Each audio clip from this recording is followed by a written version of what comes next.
Hello everyone, this is Andrew. Welcome to Keen on America. On July 4th, 2026, America will be 250 years old, an anniversary that will, no doubt, be greeted with a mixture of celebration, contemplation, and resignation. In Keen on America, Andrew talks not just about the American past and present, but also speculates on its future. What, Andrew asks, will be the 21st century fate of this now venerable American republic?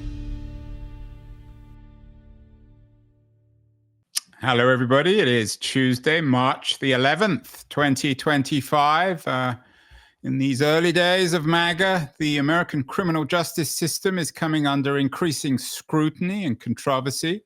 All sorts of news today. Immigration officials apparently defended their authority to hold migrants at Guantanamo Bay as if migrants are somehow equivalent to terrorists. Meanwhile, a graduate student at Columbia University has been arrested, and supposedly they at least want to throw him out of the country even if he has a green card. And this conforms a lot of our fears, a lot of progressive people's fears, at least, of the consequences of a Trump victory. But my guest today, Jessica Pishko, who is a writer with a particular focus on the American criminal justice system, has an interesting and very controversial piece in Liberties, one of my favorite online publications, suggesting that the Democrats built Trump's army, so that the Democrats have a responsibility for what's happening in America in March 2025. Jessica Pishko is joining us from Asheville, North Carolina. Jessica, is that a fair characterization of your piece in Liberties? Democrats built Trump's army? Yes. I think that one of the things that many people aren't thinking about, I think in particular, liberals or centrist Democrats may not understand the fact that it is really the Democratic Party that has built up law enforcement over the past few decades. So, I mean, really since the 1990s, but also in particular in the intervening 4 years between Donald Trump's 2 terms as president. They have invested a lot of money and resources into law enforcement. And that this investment, in fact, is now being used against them. Right? It's being used against Democrats themselves, but it's also being used against their supporters, right? People, basically all the people on the left, people who object to Donald Trump and MAGA, people who are protesting Trump's regime, people who are protesting Elon Musk, that these law enforcement officials are not being used, right, to control the unlawful government, but they're being used to control what, pretty much looks like protest, free speech, objections to the MAGA government. It's a controversial thing, as you know, to say, Jessica. You note in the piece that the difference between Biden's America and MAGA America is that Biden invested in the police, whereas MAGA is investing in destroying the state, but nonetheless giving the police a lot of power. So in principle, there's not a great deal of difference. I'm not sure what Biden would say. Unfortunately, he wasn't available for this show. But if he was, he might suggest, or certainly people involved in the Biden administration might suggest, that there's a huge difference between lawful and unlawful police. Yes, I think that would be exactly their argument. Look, it's important. I mean, I draw that distinction because I do think that when the Democrats decided to invest in the police, that their idea behind it was that they were investing in something like state services, right? That they see police as a service that's being provided to communities, to cities, to people.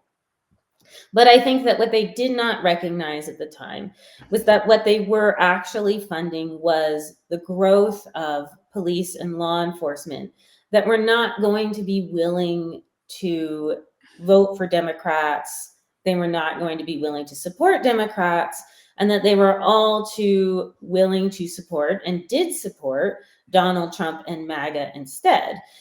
I think that for a lot of people, again, I think well-meaning liberals who support law enforcement have trouble understanding why, let's say, lawful law enforcement would support MAGA.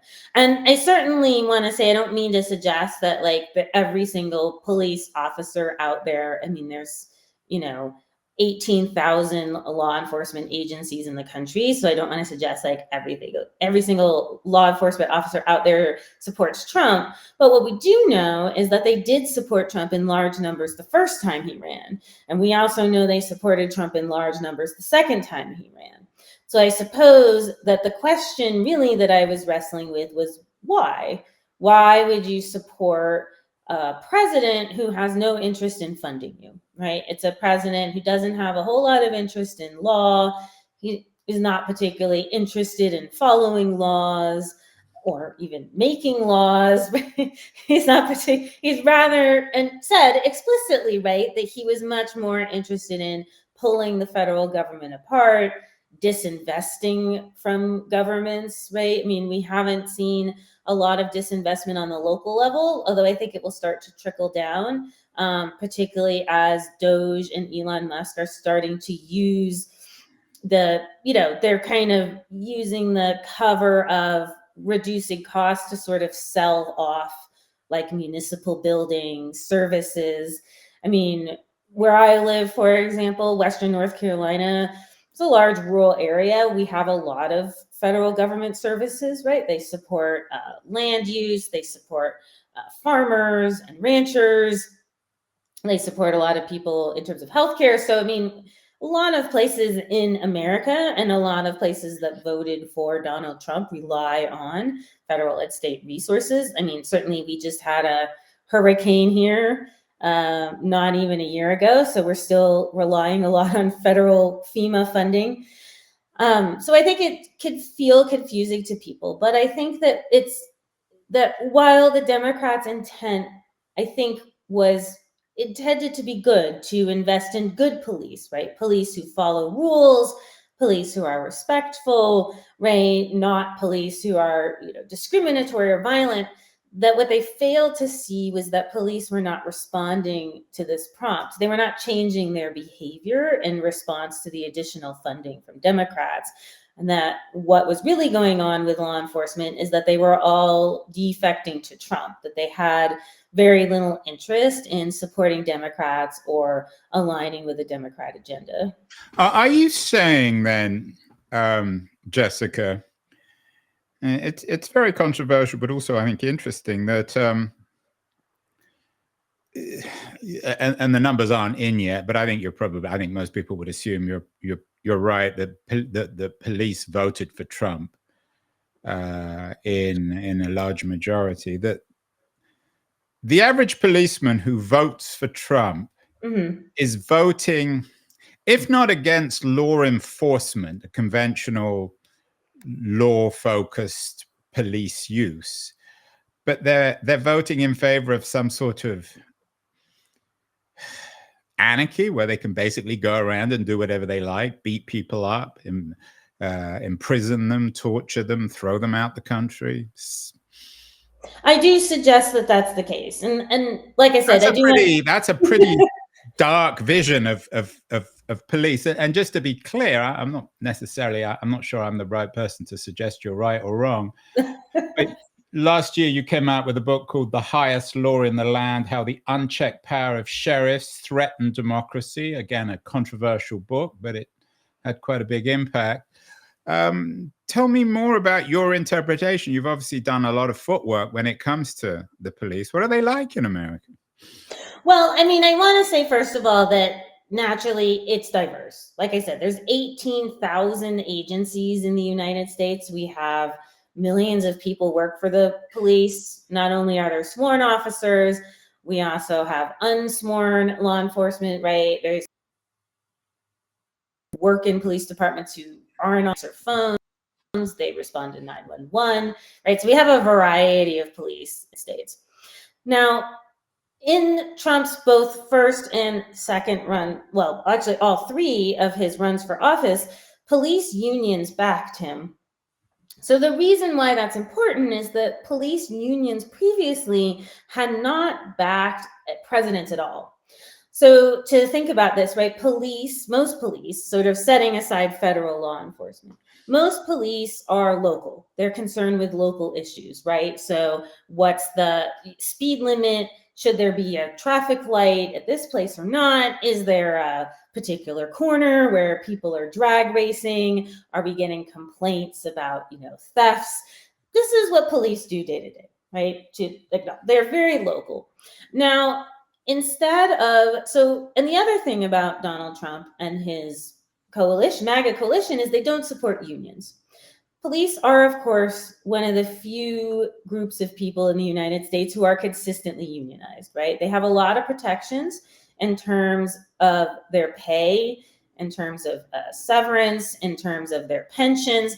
And in fact, in addition to money to hire, to equip, to arm officers, Biden also protected their pensions, right? Police officers who had pensions had them protected because Joe Biden supported unions, right? So the question then becomes, why would you change your mind? So again, to sort of look at other Republican candidates, they did not support Republicans in the past because Republicans have generally not supported unions. And so supporting a presidential candidate who did not support unions was not, seems counter to their interests. They also did not want to support Barack Obama. So they sort of didn't support anybody. So why would you switch and support someone like Donald Trump? Right? Someone who has been arrested, right? I think a lot of liberals. Yeah, but Jessica, some people might say, and I probably would say it myself, well, I'm certainly no great fan of Donald Trump, but he's a dynamic political figure. He speaks about reinventing America. I mean, there are legitimate reasons to vote for Trump, aren't there? Yeah, I mean, there's a policeman rather than just establishing some sort of arbitrary police state. I mean, people voted for him, so yes, one could say it was for other reasons, but I think we can also point to things he said. I mean, things Trump said backed by police, what he said he would do, right? Things he said he would do. So he said he would, right? He talked about his one really violent day where he would let law enforcement, I guess, go crazy and do whatever they want. He's talked and is still talking about giving them greater immunity in cases of prosecution. Now, that's when you could say, well, that's sort of self-interested, right? We want more immunity. But he also in his first term, he also did defund police, right? He quite literally took money away from police, but they supported him again, right? No police union commented on the fact that they were defunded. They said, well, we will support Trump again. Now, I think a lot of the impetus to support Trump this time came from the fallout of the summer of 2020. So this is based on my reporting from the book. Right. So in the summer of 2020, a large number of activists went to the streets to protest police violence. And, I think many people, think about these protests at big cities, right? They saw them in, Minneapolis and New York, and there was in Dallas, but there were also in small places, right? There was a kind of multiracial group that did a Black Lives Matter march where I lived, right? Largely consisting of it was largely consisting of mostly white families, right? And their children. In rural areas, there were marches against police violence, talking about Black Lives Matter. And many of them, again, were young people, a diversity of races, all kind of arguing that the police in the country were too violent and that they wanted to see a reinvestment in other services, right? The ask was to, as they say, the defund the police ask, but was also asked to refund in other social services instead of police.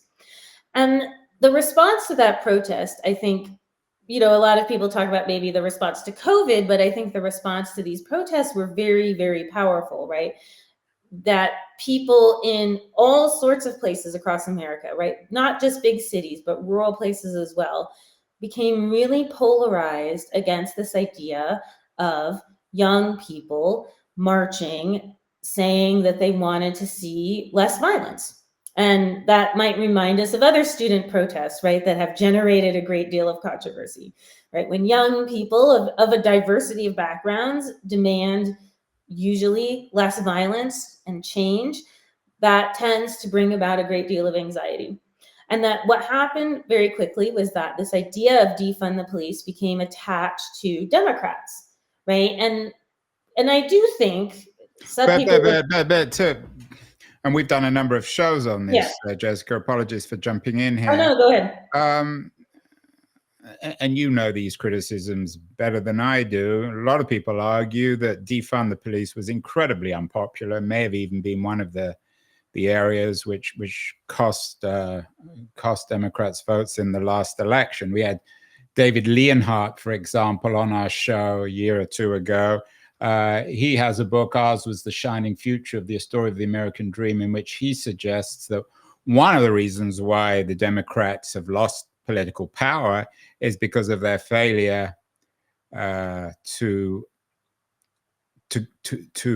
win support within the American working class, their unwillingness to articulate, if not populist, certainly pro-police policies.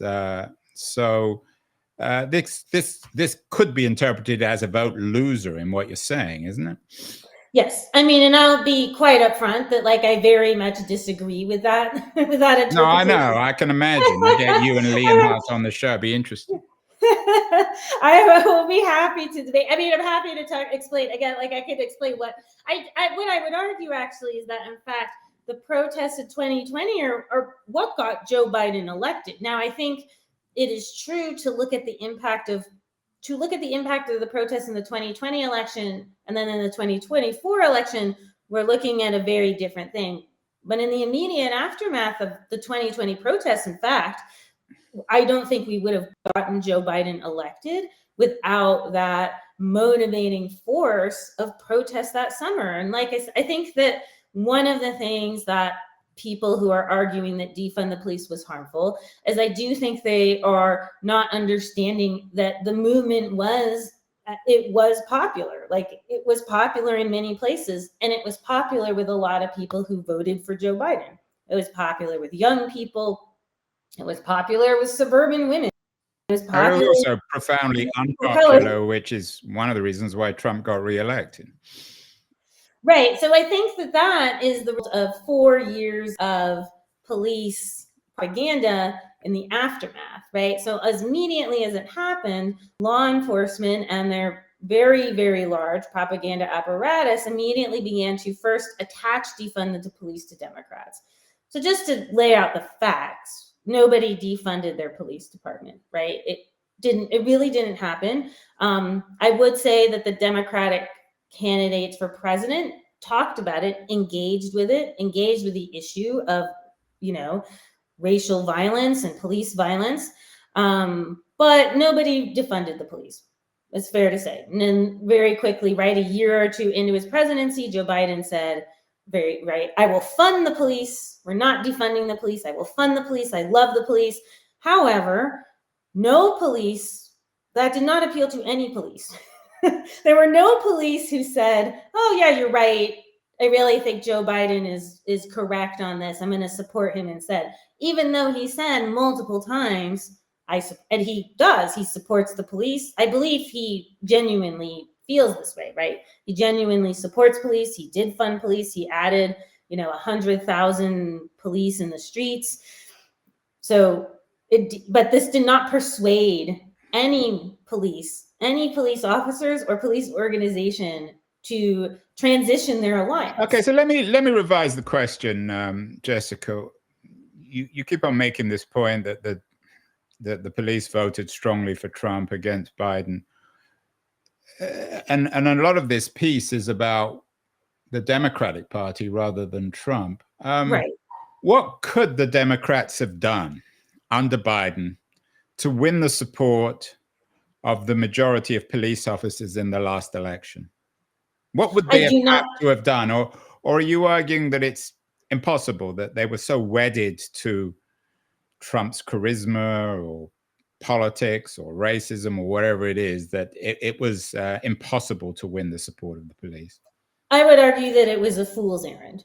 That that police in this country have become so large, so politicized, right? They have the most powerful propaganda of anyone, that it would be a fool's errand to try to win over the police. That in fact, what he should have done was defund the police. He should have done the thing that people wanted, that people said they Well, wanted. I mean, that's again, a very controversial thing to say. Let's repeat it, Jessica. You say Biden should have defunded the police. What would that involve? What would that mean?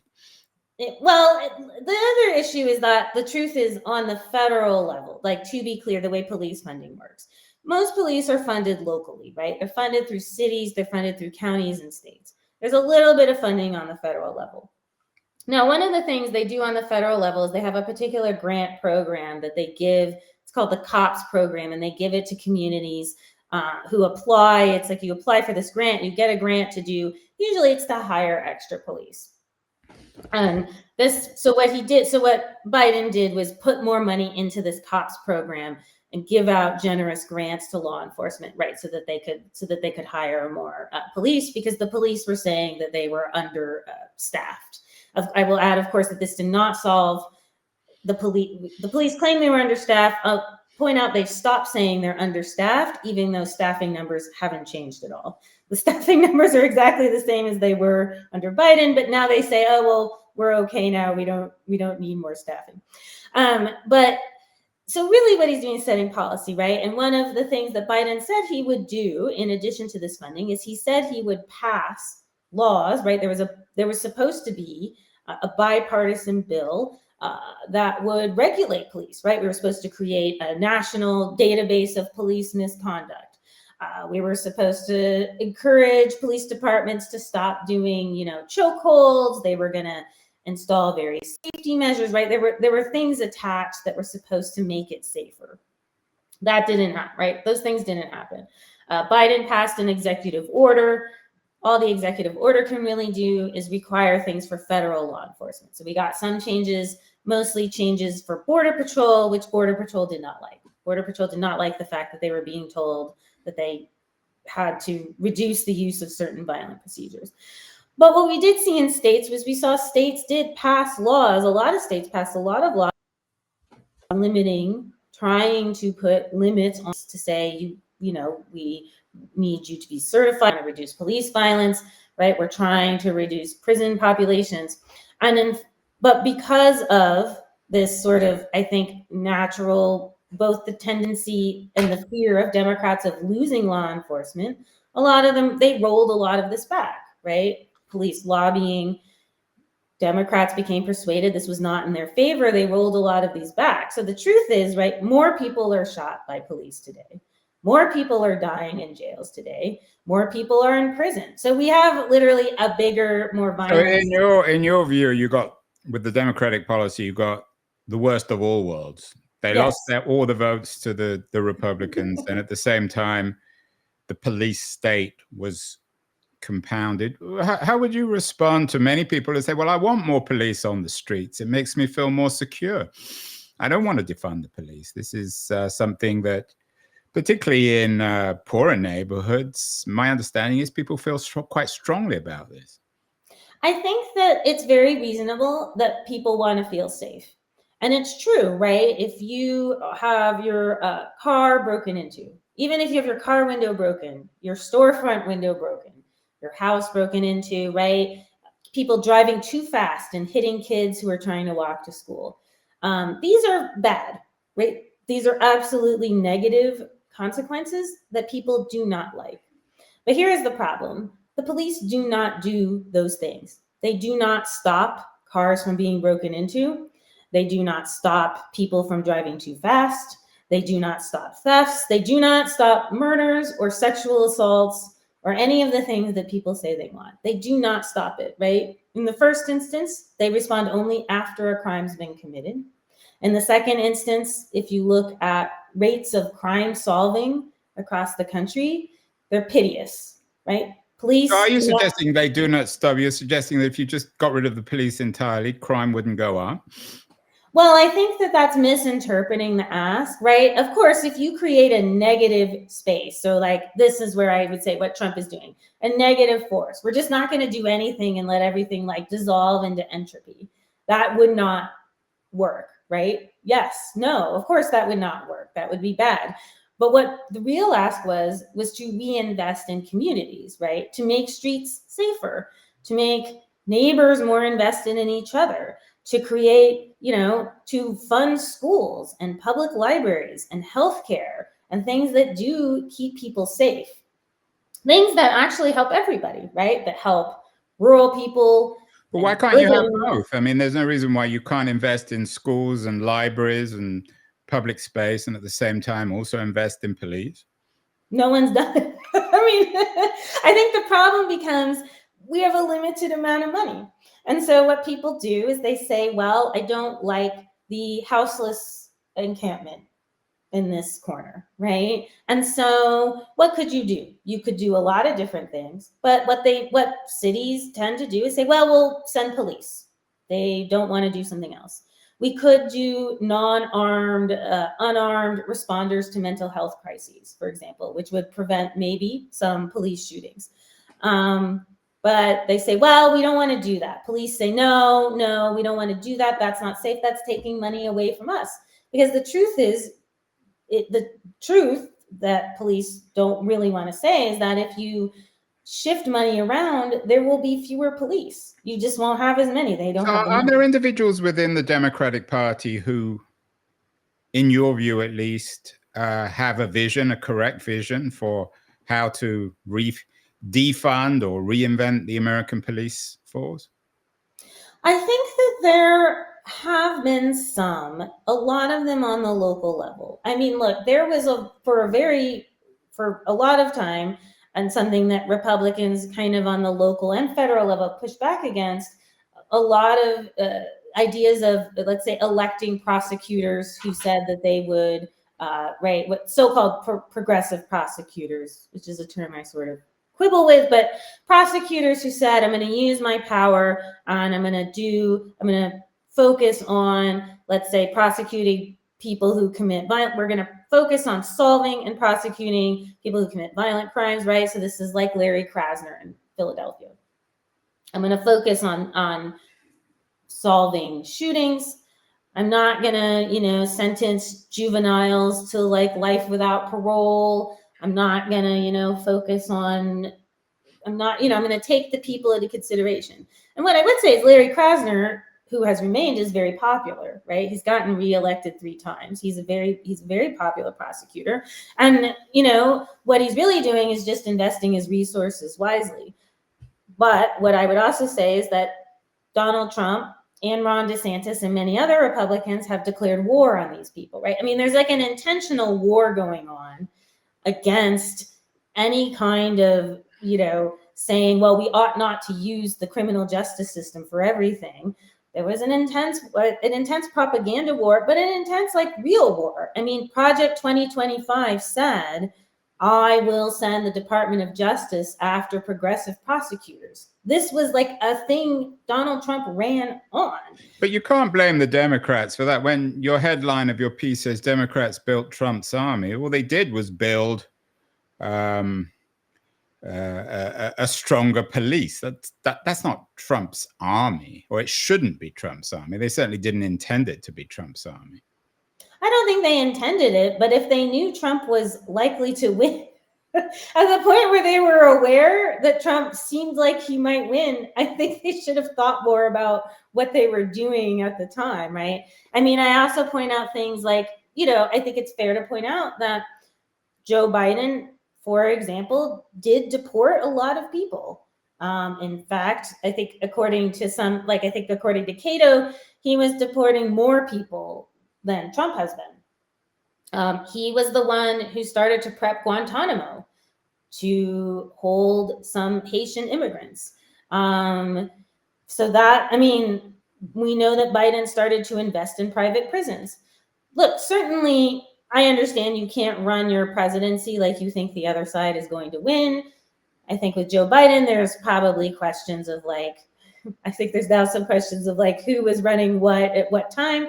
But I do think at the point where when Trump did win, at the point where he won, there were actions they could have taken to mitigate some of the harm, but they did not take them.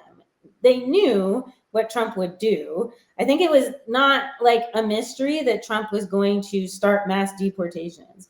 I do not think it's a mystery that Trump is going to use police to arrest protesters. This was happening, and again, I would point out, so for example, if we're talking about the arrest of Mahmoud Khalil, the Columbia graduate student, I mean, that was Democrats who wanted the arrests of, pro-Palestinian student protesters. I mean, that's what they did. They wanted to do it. And the police did it because they asked them to. So, like, the thing about the Democrats, I think, is that they are afraid of what I would call like the defund the police contingent. They are afraid of people to the far left. Now, you could say, David Leonhardt might say, well, they're afraid of them because it will make them lose. I guess if I was David Leonhardt, I would say, well, I'm rightfully afraid of the far left or afraid of defund the police because they will make us lose. But what they did in the process was sort of stand for nothing, right? They didn't stand, they weren't going to be they weren't going to be tougher on deportations than Trump. They were never going to win that war. They weren't going to be, more violent to protesters than Trump. So instead, I think you can see this too with like the sort of refusal to take seriously the anti-war demands. Like they did not take seriously the demands of what they viewed as far left people who did not like that the United States was funding Israel's war. Because they did not take those things seriously, right? They alienated what I would say was like the base of the Democratic Party. They alienated the people who were going to vote for them. Yeah, I mean, I'm not sure. Well, certainly, David Leonhardt. We've had a number of other people on the show, I think, who would strongly disagree. But Jessica, finally, I think your vision of a kind of Mad Max future of the police under Trump is a chilling one and not entirely unrealistic. Where are the checks then on this freelance violence, this kind of police anarchy that you envision under Trump? Well, I think that we should be clear that Trump has made it very plain he's removed the checks, right? His Department of Justice will no longer investigate police brutality. He's already pardoned at least 2 police officers who were convicted of murdering someone. So we know he has, if anything, and this continues, of course, what he did in his first term. In his first term, he also pardoned police officers. He pardoned Joe Arpaio, right?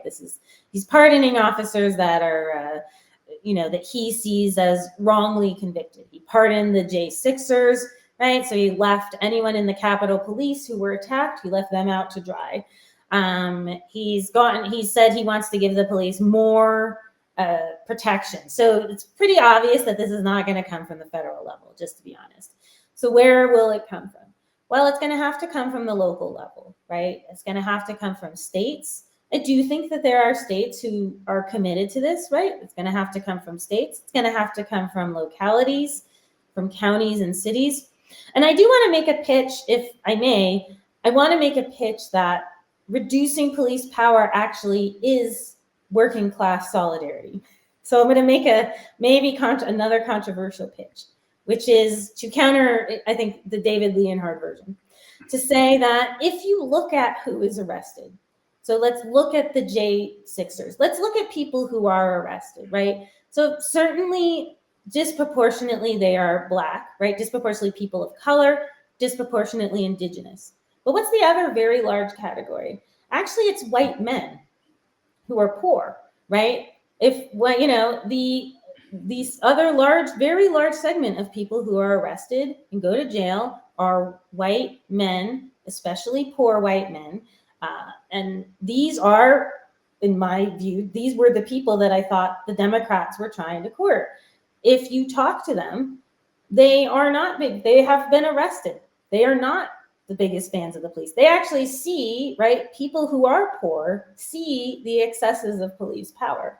So in some sense, I think that for people who want working class solidarity, to dismiss the idea that a very large number of people who go to jail and prison are in fact, right, the very people that they are attempting to recruit, they're missing that these are the people, like these are the people who get arrested. Not all of them, like, right? And to be clear, a lot more people are arrested than go to prison, right?